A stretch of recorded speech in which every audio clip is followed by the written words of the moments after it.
अच्छा सुनो, सब्सक्राइब करते वक्त ना घंटी बजा देना ताकि जब मैं ऑनलाइन आऊँ तो तुम्हारे फोन की भी नमस्कार दोस्तों, आप सभी का स्वागत है हमारे YouTube चैनल पर। तो आज हम बात करेंगे DElEd BTC exam 2023 latest update के बारे में। तो आज हमारी तारीख हो चुकी है 24 मई 2023 की बड़ी अपडेट में। सबसे पहले बात करेंगे आज की breaking news. PNP latest update को हम इस वीडियो में डिस्कस करेंगे। बात करेंगे डीएलएड की परीक्षा कब होगी, first semester, second, third, fourth semester, date sheet official 2023 के बारे में। जी हाँ दोस्तों, सोशल मीडिया पर तरह तरह की अफवाहें चलती रहती हैं। पूरी अपडेट हम इस वीडियो में देखेंगे। न्यूज़पेपर के माध्यम से क्या बड़ी खबरें आज सामने आ रही हैं उसको भी हम इस वीडियो में देखने वाले हैं। देखिए हो क्या रहा है ना, हमारा जो पेट का सर्टिफिकेट की बढ़ाई जाए वैधता, निर्धारित हो क्वालिफाइंग नंबर। जैसे दोस्तों हम लोग यूपी टेट या सी टेट में पास होने के लिए जनरल कैटेगरी में 90 नंबर लाना पड़ता है। बाकी अन्य आरक्षित वर्ग OBC, SC category, ST category में लाना पड़ता है 82 नंबर। तो वैसे दोस्तों पेट में भी कोई एक पासिंग नंबर होना चाहिए, होता है क्या ना, अलग अलग वैकेंसी की अलग अलग पासिंग नंबर या कट ऑफ तय कर दी जाती है। इस वजह से बच्चों में मतलब कंफ्यूजन रहती है, भैया नंबर कितने लाने हैं। ठीक है, तो समझिए आप लोग कि जैसे मान लेते दोस्तों कि पेट में कोई वैकेंसी आ गई जहाँ पर 75 अंक का ठीक है जा रहा कट ऑफ, और किसी वैकेंसी में दोस्तों हो सकता है कि भैया यहाँ पर 70 ही नंबर जाए, किसी में 65 नंबर ही जाए। तो ये दिक्कत हो रही। तो बच्चों ने कहा कि भैया एक निर्धारित हो क्वालिफाइंग नंबर। प्रतियोगियों का कहना है कि सीटें कम होने के साथ ही ओबीसी कोटे की सीटें भी कम कर दी गई हैं। अगली खबर देखिए, पीसीएस की उत्तर कुंजी मतलब जो आंसर की आई है पर बढ़ गया विवाद, कई सवालों पर आपत्ति दर्ज की गई है। अभ्यर्थियों ने प्रश्न पत्र तैयार करने वाले पैनल पर भी सवाल उठाया है। उसके बाद दोस्तों देखिए, प्रधानाध्यापक पर आरोप लगा, शिक्षिका से मांगते हैं सेल्फी, कहते हैं हीरोइन। अब देखिए हो क्या रहा है, स्कूलों में क्या क्या दिक्कतें सामना करना पड़ेगा। देखिए एक चीज याद रखिएगा, कभी भी प्रॉब्लम ठीक है खत्म नहीं होती, लेकिन आपको फिर वहां पर कुछ ना कुछ कदम उठाना पड़ता है उसको सॉल्व करने के लिए। उसके बाद दोस्तों देखिए, हमारा यूपीएससी का रिजल्ट है। आपको बताना चाहेंगे कि पहले प्रयास में प्रीलिम से फेल हुए, दूसरे में सीधा सेकंड टॉपर बन गए। किसान का बेटा बनेगा आईएएस अफसर, लगातार 2 बार प्रीलिम्स में हुए थे फेल। मतलब दोस्तों एक बात याद रखिएगा, अगर आप लोग डीएलएड कर रहे हैं, बीटीसी कर रहे हैं, फेल हो रहे हैं आज, तो परेशान मत होइए। अब देखिए काफी बच्चे डीएलएड में परेशान है, सर हमारी डेट शीट नहीं आ रही। लेकिन आपको बताना चाहेंगे चौधरी चरण सिंह विश्वविद्यालय मेरठ में यहाँ पर दोस्तों 2-2 बार बीएड की परीक्षा डेट शीट बदल गई है। ठीक है, आप लोग बीएड नहीं कर रहे हैं, फिलहाल डीएलएड कर रहे हैं, तो यहाँ पर आपको बता दें परीक्षा डेट शीट जारी होती, फिर कुछ दिन के बाद एक नई नोटिस आती है और एक नई डेट शीट जारी कर दी जाती है, जिस वजह से बच्चे काफी ज्यादा परेशान हो रहे। होता क्या है ना, काफी बच्चे टिकट अपने निकाल लेते हैं। अब भाई डेट आ गई पेपर की तो टिकट निकलवाना पड़ता है, उसके बाद पेपर फिर कैंसिल हो जा रहा है। तो ये सब दिक्कतों का बच्चों को सामना करना पड़ रहा है। तो आप देख सकते हैं पीएनपी की ऑफिशियल वेबसाइट, यहाँ पर हमारा जो स्कूटनी में आवेदन लिया गया वो लिया गया था 21 मई 2023 तक। मतलब अब हमारा रिजल्ट का इंतजार हो रहा है कि कब तक इसका रिजल्ट जारी कर दिया जाएगा। उसके बाद दोस्तों बात करेंगे हम लोग का पेपर कब से शुरू होगा। देखिए पेपर से पहले हमारा 7 से 10 दिन पहले एग्जामिनेशन फॉर्म भरा जाता है, परीक्षा फॉर्म जिसको कहते हैं। उसके बिना देखिए पेपर नहीं होता है। तो जो बच्चे डीएलएड 2022 बैच के हैं, जो अभी फर्स्ट टाइम अपना एग्जाम देने वाले हैं, ठीक है, तो आप लोग परेशान मत होइए, पहले आप लोग का एग्जामिनेशन फॉर्म भरा जाएगा, उसके बाद प्रॉपर पेपर होगा। तो काफी बच्चे परेशान रहते हैं, सर हम कब की टिकट निकाल लें, कब हमारा पेपर होगा। तो देखिए ऑफिशियल डेट शीट का इंतजार करिए। ये पीएनपी है, यहाँ पेपर कल भी हो सकता है, नहीं तो 1 महीना भी लग सकता है। याद रखिएगा पेपर होने के लिए दोस्तों अगर सरकार चाह जाए ना तो पेपर नेक्स्ट वीक से शुरू हो जाए, ज्यादा समय नहीं लगेगा। लेकिन अगर दोस्तों पीएनपी सरकार कुछ चाहती ही नहीं है, देखिए होता क्या है, पीएनपी को एक प्रस्ताव बनाकर शासन के सामने पहुंचाना पड़ता है। अब हमारा जो डीएलएड का पेपर होता है ना, वो कहीं पर प्राइवेट कॉलेजों में नहीं होता है।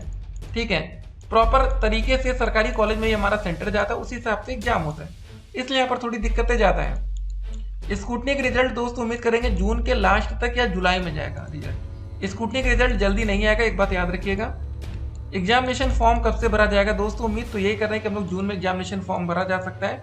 अब 24 तारीख आज हो गई है, या मई के लास्ट वीक तक एग्जामिनेशन फॉर्म भरना शुरू हो जाए तो भी बेहतर रहेगा। सीटेट में ऑनलाइन करेक्शन, एक बात आपको दोस्तों बताना चाहेंगे, 26 मई 2023 तक ही सीटेट में आप लोग आवेदन कर सकते हैं, उसके बाद आप आवेदन नहीं कर पाएंगे। ठीक है, बाकी फेल छात्रों के लिए जो भी बड़ी खबर आती है वो खबर भी हम आप तक पहुंचाएंगे। सीसीएसयू, जैसा कि हमने आपको बताया कि बीएड परीक्षा की तारीख बदल दी गई है। डाकघर में 2000 के नोट नहीं बदल सकेंगे। छात्रों ने पीसीएस 2023 के 17 प्रश्नों पर आपत्ति दर्ज की है। बहुविकल्पीय प्रश्नों पर आधारित होगी यूपी बोर्ड के स्कूलों में त्रैमासिक परीक्षा। तो यहाँ पर दोस्तों बहुविकल्पीय प्रश्न पूछे जाने वाले हैं। ठीक है, अगली खबर आती है CHSL 2022 में 4522 पदों पर भर्ती होनी है। तो अपडेट्स ढेर सारी हैं, चलिए एक एक करके आज की अपडेट्स को देखते हैं। उत्तर प्रदेश अधीनस्थ सेवा चयन आयोग के तहत होने वाली प्रारंभिक अर्हता परीक्षा PET के सर्टिफिकेट की वैधता बढ़ाई जाए, साथ ही क्वालिफाइंग नंबर भी निर्धारित किया जाए। हर साल लगभग 35 लाख बच्चे पेट की परीक्षा देते हैं, जिसके चलते पूरे प्रदेश में अफरा तफरी का माहौल रहता है। गोविंदपुर स्थित प्रताप लॉज में अमर उजाला के संवाद कार्यक्रम यूथ अड्डा में प्रतियोगी परीक्षा की तैयारी कर रहे छात्रों ने कहा कि PET की परीक्षा के द्वारा सरकार केवल भीड़ बढ़ा रही है। अगर सरकार इसको व्यवस्थित कर दे तो भीड़ कम हो सकती है। आयोग को PET की परीक्षा के लिए वैधता को बढ़ाते हुए कटऑफ निर्धारित कर देना चाहिए, जिससे अगले वर्ष होने वाली PET की परीक्षा में इतनी भीड़ ना हो सके। तो दोस्त ये सब बातें कि इसका जो है ना वैधता, जैसे हमारा देखिए UP टेट या CTET की परीक्षा पास करेंगे ना तो पहले 5 साल वैलिडिटी या 7 साल रहती थी, अब दोस्त उसको बढ़ाकर लाइफ टाइम कर दिया गया। अगर आप लोग एक बार UP टेट की परीक्षा पास कर लेंगे तो दोबारा आपको टेट का पेपर नहीं देना पड़ेगा, सीधे आप सुपर टेट के लिए एलिजिबल रहेंगे। मतलब जो भी प्राथमिक शिक्षक भर्ती आएगी या जूनियर में, देखिए 1 to 5 क्लास में पेपर 1 लगता है हमारा UP टेट या CTET का, 6 to 8 क्लास के लिए पेपर 2 लगता है जो हम लोग देते हैं, मतलब जूनियर और प्राइमरी। एक और खबर आती है कि डाकघर में 2000 के नोट नहीं बदल सकेंगे। देश के डाकघरों में 2000 रुपए के नोट बदलने की व्यवस्था नहीं रहेगी। हिंदुस्तान को मिली जानकारी के मुताबिक डाकघरों में जिन लोगों का खाता है वहां पर लोगों को नोट बदलने की सुविधा नहीं मिलेगी। हालांकि इन खातों में लोग 2000 रुपए के नोट जमा जरूर करा सकेंगे। एक अधिकारी ने बताया कि डाकघरों में नोट बदलने से जुड़ी कोई व्यवस्था नहीं की गई है। इसके लिए ग्राहक केवल रिजर्व बैंक के कार्यालयों या फिर बैंक शाखाओं में जा सकते हैं। 2000 रुपए के नोट अभी भी लीगल टेंडर है, ऐसे में इसे जमा करने में कोई भी पाबंदी नहीं है, बशर्ते जमाकर्ता के खाते का KYC कराया गया हो। 19 मई को रिजर्व बैंक ने ऐलान किया था कि नए 2000 रुपए के नोट अब बैंकों की ओर से जारी नहीं किए जाएंगे। ठीक है ना, ये भी खबर थी। अब नए नहीं आएंगे, जो पुराने थे उसको लिया जा रहा वापस। छात्रों ने PCS 2017 के 17 प्रश्नों पर 2023 के मतलब 17 प्रश्नों पर आपत्ति दर्ज की है। देखते हैं कौन कौन सी क्या मैटर है, इसको भी देखते हैं। देखिए दोस्तों, एक सवाल ये था, उत्तर प्रदेश के संदर्भ में निम्नलिखित कथनों पर विचार करना था। ठीक है, एक सवाल ये। फिर देखिए ये दोस्तों सवाल 85 क्वेश्चन नंबर 108 नंबर। अब ये सब क्वेश्चन नंबर ये है ना कि जो बच्चों का इस क्वेश्चन में डाउट है, इनमें नंबर बढ़ सकता है, जो भी होगा देखिए देखा जाएगा। अभ्यर्थियों की ओर से C सीरीज की उत्तर कुंजी के इन प्रश्नों पर दर्ज कराई गई आपत्ति। तो उत्तर कुंजी तो हर एक सीरीज में आपको मिल जाएगा आंसर की, तो देखते हैं क्या होता है, नंबर बढ़ता है। देखिए सबसे बड़ी दिक्कत यही होती है आजकल जब आप लोग पेपर देते हैं ना, सबसे बड़ा लफड़ा यही से शुरू होता है। मतलब यार ऐसा क्वेश्चन पेपर भी अब सेट नहीं हो पाता कि जिसमें विवाद ना हो, मामला कोर्ट में ना जाए। देखिए नंबर नहीं बढ़ता तो बच्चे कोर्ट का रुख कर लेते हैं, सिंपल सी बात याद रखिए। यहाँ भले ना जाए, लेकिन 69,000 शिक्षक भर्ती है, नई शिक्षक भर्ती जो आती है, वहाँ के बच्चे बिल्कुल घबराते नहीं है। अगर एक क्वेश्चन पर भी उनको डाउट लगेगा तो मामला कोर्ट में, हाई कोर्ट में जाना कन्फर्म है, भले सुप्रीम कोर्ट तक मामला जाए। और आपको बता दें 69,000 शिक्षक भर्ती का मामला कोर्ट में गया, बच्चे केस जीते और एक एक नंबर बढ़ाया गया, लेकिन सिर्फ उन बच्चों का नंबर बढ़ा जो याची बने थे। यहाँ पर एक और महत्वपूर्ण बात है, रिजल्ट के लिए वेबसाइट आपको पता है सिर्फ dlresult.com। इस वेबसाइट के माध्यम से आप लोग अपना रिजल्ट डाउनलोड भी कर पाएंगे। चलिए दोस्तों, और सीटेट में कितनी सीटें बची हैं आपके शहर में, जिले में, उसको जरा चेक कर लेते हैं। तो दोस्तों आज हमारी तारीख हो चुकी है 24 मई 2023। तो सबसे पहले चलिए देखते हैं कि आपके राज्य में, आपके जिले में कितनी सीटें खाली हैं। सबसे पहले दोस्त हमने स्टेट में उत्तर प्रदेश सिलेक्ट कर लिया है, चूज एग्जामिनेशन सिटी। आगरा में हम चेक करेंगे तो यहाँ पर आप देख सकते हैं पहली बार सीटों की संख्या नहीं बढ़ाई गई। इंपॉर्टेंट बात यहाँ थी, हमने ये देख रहे हैं कि सीटों की संख्या बढ़ी है या नहीं। इलाहाबाद में दोस्तों टोटल वैकेंट सीट 0 है, 36,000 सीटें यहाँ पर थी। मतलब जो जरूरी बात है ना, अयोध्या में भी सीटें नहीं बढ़ी, बलिया में देख सकते हैं।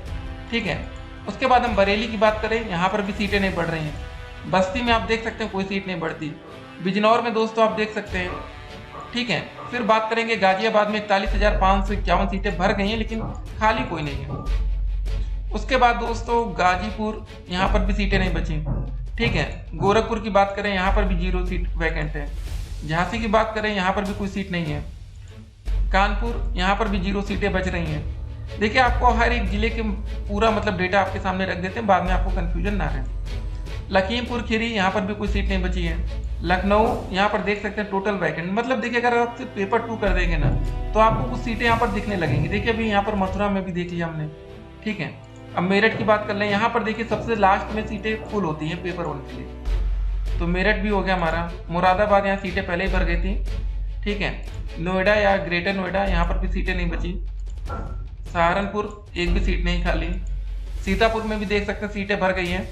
उन्नाव की दोस्तों बात करें 2002 सीटें थी, यहाँ पर भी फुल है। और वाराणसी के अंत में बात करेंगे 35,236 सीटें थी, नहीं बढ़ाई गई। चलिए दोस्तों हम एक काम करते हैं, पेपर 2 के लिए सिर्फ यहाँ पर करते हैं और आप देखिएगा भी कुछ मैजिक हो जाएगा, चमत्कार हो जाएगा कि आपको आपके जिले में सीटें खाली दिखने लगेंगी, ठीक है। तो चलिए अभी हम आपके सामने लाइव दिखाने वाले भी हैं, ठीक है। हमने सेव एंड नेक्स्ट कर दिया।